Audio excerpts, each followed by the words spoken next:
He found this old safe in an abandoned office. Its contents were as bizarre as they were awesome. In 2013, a Redditor called No Chains stumbled upon a dusty old safe in a vacated strip mall office. According to the landlord, who had hired No Chains to clear the disused room, there was basically nothing suspicious about the former tenant. The guy didn't seem like a Nazi or anything, wrote No Chains. Apparently, he was just a normal dude. Nobody's seen him in a while. In fact, the mystery tenant had skipped out on paying 3 months' rent. I'm sure he wasn't planning on leaving this behind, wrote No Chains, referring to the safe, but the locks on the door got changed, and his loss became my fun new find. However, there was just one small problem. It was locked, of course, wrote No Chains, who documented his safe-cracking misadventures on the image-sharing website Imager. With God as my witness, I will get in this safe, he wrote. Little did he know, though, that he would still be struggling with it a whole week later. In fact, it could have been so easy, but after unscrewing the keypad, No Chains decided to short the green wire with the yellow wire. Nothing happened, he wrote. And now the keypad doesn't respond at all. And to make things worse, I noticed the combination was written on one of the old batteries. Oops. No Chains added, so apparently not only is the keypad dead, but the solenoid is also dead. Hot wiring it produced nada. Okay, now I'm starting to get angry. Oh dear, you don't want to make No Chains angry. You wouldn't like him when he's angry. Come on, Hulk, channel that rage and bust that thing open straight away. However, despite the repeated application of brute force, the little safe refused to yield. What next, C4 or thermite? Or something altogether more conventional? Using a hammer didn't work, wrote No Chains. But by George, a crowbar sure will. Good idea, get to it, man. At this point, however, it should be noted that forcing open a locked safe isn't necessarily the wisest thing to do. In 2013, for instance, another Imager user opened an abandoned safe to find a live hand grenade hanging from the inside of the door. Luckily, he had shorted the keypad to get into it and no one was hurt. Still, it's a little late to worry about booby traps now, so No Chains simply put his back into it. There's definitely something wondrous inside, he wrote. It sounds like lots and lots of coins. Well, given all that hard work, you'd hope those coins turned out to be gold. This little safe is putting up a crazy fight, he wrote. And then, at last, he managed to lever open the door. We got it, he announced. The safe is open! Finally, and it only took a whole week of trying. Just look at how mangled that thing is. Uh-oh, boys, he wrote. I think we've got something here. From first glance, I see some books, some big-ass dinosaur teeth, a bunch of pennies, and some Nazi stuff. Okay.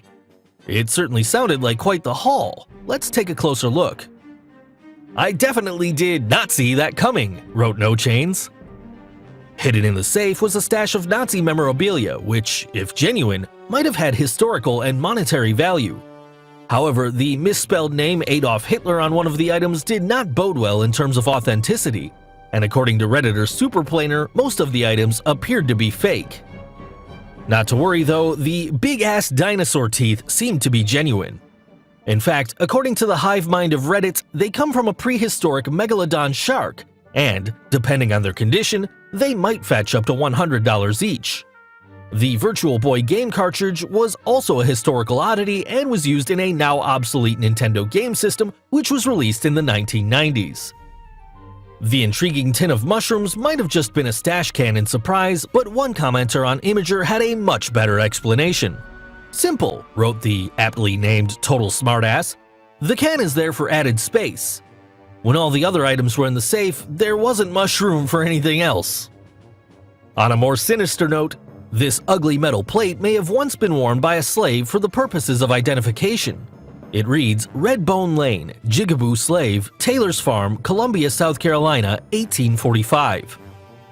It also seemed to be consistent with the owner's apparently grim interest in Nazi memorabilia, but several Redditors also thought that it was a fake. Dates go back to the 1960s, wrote No Chains, referring to these coins. Yep, these are so-called Indian head pennies. They may have been worth something depending on their condition and when and where they were minted. After all, most circulated pennies seem to fetch around $7 each, but the rarest uncirculated pennies are worth up to $30,000. 3 empty books, declared the Redditor. These books have some strange waxy paper strips attached to each page. That did sound strange. However, on closer examination, the books were not quite as empty as they first seemed. What No Chains found next might be described as the mother lode. "Apparently I was wrong about the books," wrote the safecracker. "Only one of them was empty. In fact, the other 2 books were filled with untold postage stamps, and those strange waxy paper strips were undoubtedly for affixing them." There was page after page of colorful stamps, hundreds upon hundreds, all carefully collected and in apparently pristine condition. NS Agent, a commenter on Imager, quipped, "With all those stamps, No Chains can finally deliver." Honestly, do puns get any better than that? So, is this collection worth anything? As a matter of fact, yes. According to Redditor McCoon68, while most of the pictures you have posted are of ones which are quite common, this page gives me a philatelic boner. If those are all mint, that page right there is worth several $100s, if not several thousand. All in all though, a rather eclectic but worthy haul. While the original owner of these items may have looked like a normal dude, his private interests appear to have been anything but. After all, it's not every day you meet a Nazi-obsessed stamp collector with a penchant for retro game consoles and tinned mushrooms. Please share this video with your friends below.